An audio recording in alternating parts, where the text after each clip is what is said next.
आदमखोर चुड़ैल। रात का समय था। कुंदन कहीं से शराब पीकर नशे में धुत चला रहा था। तभी किसी ने उसे पुकारा। कौन है? जवाब में उसके सामने एक भयानक चुड़ैल आकर खड़ी हो जाती है। उसका सिर 2 टुकड़ों में बटा हुआ था। कुंदन को समझते देर न लगी। नहीं, ये नहीं हो सकता। तुम्हें तो मैंने अपने हाथों से खाई में फेंक दिया था। हाँ, फेंका था, मगर सिर्फ मेरे शरीर को। मेरी आत्मा अभी भी तुझसे बदला लेने के लिए तड़प रही है। याद कर अपने पापों को कुंदन। नहीं, मुझे माफ कर दो। मुझे माफ कर दो। मुझे मत मारो। मुझे छोड़ दो। क्या तूने मुझे कभी छोड़ा था? कभी रहम किया था मुझ पर? तुझे मरना होगा कुंदन। तेरे जैसे पापी की यही सजा है। इसके बाद चुड़ैल अपना फरसा उठाती है और कुंदन के सिर के टुकड़े टुकड़े कर देती है और उसके मांस और खून से अपनी भूख मिटाकर वहां से चली जाती है। असल में ये आदमखोर चुड़ैल असम के दीमापुर नामक गांव की आनंदी थी, जो अब चुड़ैल बन चुकी है। उसका बस नाम ही आनंदी था। उस बेचारी ने जीवन भर सिर्फ दुख ही दुख देखे थे। जन्म के कुछ समय बाद ही उसकी माँ मर गई थी। इस पर उसका बाप एक नंबर का शराबी और जुआरी था। बड़ी होने पर उसके शराबी बाप ने उसका विवाह अपने ही जैसे एक जुआरी और शराबी व्यक्ति कुंदन से करवा दिया था। कुंदन उसके बाप से भी बड़ा शराबी था। एक दिन, हर वक्त शराब में डूबे रहते हो, कुछ घर की भी सुधि ले लिया करो। परसों रात बारिश हुई थी, उससे सारा छप्पर टपक रहा है। टपक रहा है तो मैं क्या करूं? मेरे पास इसे ठीक करवाने के पैसे नहीं है। सारे पैसे तो तुम जुए और शराब में उड़ा देते हो। घर के लिए पैसे कहाँ से बचेंगे? ज्यादा ज्ञान मत बांट। रोटी बना, मुझे भूख लगी है। सब्र करो, पानी खत्म है। मैं कुएं पर जाकर पहले पानी ले आऊंगी, तब चूल्हा जलाऊंगी। और फिर आनंदी मटका लेकर कुएं पर जाती है, लेकिन वहाँ काफी भीड़ होने के कारण उसका नंबर बहुत देर बाद आता है। जब वो बहुत देर बाद घर पहुँचती है तब कहाँ मर गई थी? क्या कुआं खोद कर पानी लाने गई थी? अब वहाँ भीड़ लगी थी तो मैं क्या करूँ? शराब के नशे में कुंदन ने उसे मारते मारते बेदम कर दिया। ये तो आनंदी के साथ हर रोज होता था। पहले पिता और अब पति की रोज रोज की मार और प्रताड़ना से आनंदी का मन धीरे धीरे मर्दों के प्रति नफरत से भरता जा रहा था। एक दिन जब वो कुएं पर पानी भरने गई तब, तू कब तक अपने पति के जुल्म सहती रहेगी? एक तो कुछ कमाता धमाता नहीं, ऊपर से तेरे कमाए हुए पैसे छीनकर तुझ पर ही रौब जमाता है। क्या करूं बहन, मेरी किस्मत में बस रोना ही लिखा है। अरे कैसे रोना लिखा है? तू पंचायत में जा और पंचों से शिकायत कर कि कैसे तेरा पति तुझे मारता पीटता है। उनसे ये भी कह कि अब कुंदन के साथ तेरा गुजारा नहीं हो पाएगा। इस तरह मालती के समझाने के बाद आनंदी ने पंचायत में जाकर अपनी गुहार लगाई, मगर सारे पंच भी तो आखिर मर्द ही थे।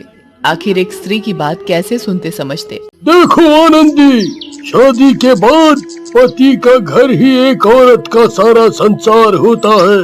तुम्हारा भी घर संसार तुम्हारा पति ही है, अतः उससे अलग होने का फैसला सही नहीं है। इसलिए हम सारे पंच तुम्हारी इस अर्जी को नामंजूर करते हुए तुम्हें अपने पति के साथ रहने का आदेश देते हैं। उस पंचायत में मालती भी थी। थू है तुम सब पर। अगर दुनिया में तुम्हारे जैसे सरपंच और 2-4 हो जाए तो दुनिया का कल्याण ही हो जाए। नीच कहीं के। आनंदी भी बेचारी निराश होकर लौट गई, लेकिन उस दिन उसके मन में मर्दों के प्रति नफरत और भी मजबूत हो गई। इस घटना के 4 दिन बाद शाम को कुंदन बुरी तरह नशे में धुत घर आया। चल जल्दी से खाना दे। मैं कोई तुम्हारी नौकर नहीं बैठी हूँ यहाँ, खुद बनाओ और खुद खाओ। कुंदन का गुस्सा 7वें आसमान पर पहुँच गया। उसने वहीं रखा गंडासा उठाया और आनंदी के सर पर वार कर दिया। आनंदी का सिर 2 टुकड़ों में बट गया और उसका शरीर बेजान होकर वहीं लुढ़क गया। अब उसका शरीर इस दर्द की दुनिया को छोड़ चुका था। अरे ये क्या कर दिया मैंने? इससे पहले कोई मुझे इस लाश के साथ यहाँ देखे, मुझे इस लाश को ठिकाने लगाना होगा। कुंदन ने आनंदी की लाश को उठाया और गांव की सीमा पार की खाई में फेंक आया। ऐसे में आनंदी का शरीर तो खत्म हो गया था, मगर उसकी आत्मा अभी तक इस संसार में थी। अब उसकी अतृप्त आत्मा ने सबसे पहला बदला कुंदन से लिया। कुंदन के बाद बारी आई आनंदी के बाप रघुनाथ की। रघुनाथ भी शराब पीकर गांव के पीपल के नीचे पड़ा था। अचानक आधी रात को उसकी आंख खुलती है। उसके सामने आनंदी चुड़ैल खड़ी थी। कौन कौन है? भूल गए पिताजी, मैं तुम्हारी आनंदी। आज तुम्हें तुम्हारे कर्मों का फल देने आई हूँ। उस पापी कुंदन को तो नरक का रास्ता दिखाई हूँ। अब तुम्हारी बारी है। नहीं नहीं बेटी, मुझे मत मार। मैं तेरा पिता हूँ रे, तुझे पाल पोस के बड़ा किया हूँ रे। काहे का पिता? माँ के जाने के बाद तुमने मुझे पाल पोस कर नहीं बल्कि पीट पीट कर बड़ा किया है। मेरी शादी भी कराई तो अपने ही जैसे शराबी और जुआरी कुंदन से। तुम्हारे जैसे लोगों को इस दुनिया में जीने का कोई हक नहीं है। फिर अपने ही पिता को मारने के बाद वो चुड़ैल उसके मांस का भक्षण करती है। उसके बाद धीरे धीरे आनंदी उस गांव के सारे मर्दों को अपना शिकार बना लेती है। उस गांव को मर्दों से खाली करने के बाद आनंदी चुड़ैल दूसरे गांव के मर्दों को अपना शिकार बनाने लगी। जल्द ही आसपास के गांव में उस आदमखोर चुड़ैल की सनसनी फैल गई। अगर उस चुड़ैल को नहीं रोका गया तो वो सारे गांव के मर्दों को अपना निशाना बना लेगी। इस आदमखोर से निपटे कैसे हम लोग? मैं एक सिद्ध तांत्रिक को जानता हूँ, वो हमें इस चुड़ैल से छुटकारा दिला सकते हैं। तांत्रिक को बुलाया गया। उसके द्वारा कुछ देर तक अनुष्ठान करने के बाद जय भवानी। यह किसी अतृप्त नारी की आत्मा है, मैं इसे काबू नहीं कर सकता। इसे कोई योगिनी ही काबू में कर सकती है। मगर ये योगिनी हमें कहाँ मिलेगी? असम के प्रसिद्ध कामाख्या देवी मंदिर के पास कई अघोरी योगिनियाँ रहती हैं। जाओ उनमें से किसी एक को बुला लाओ। कामाख्या देवी मंदिर से योगिनी को प्रार्थना कर बुलाया जाता है। वो अपना अनुष्ठान शुरू करती है।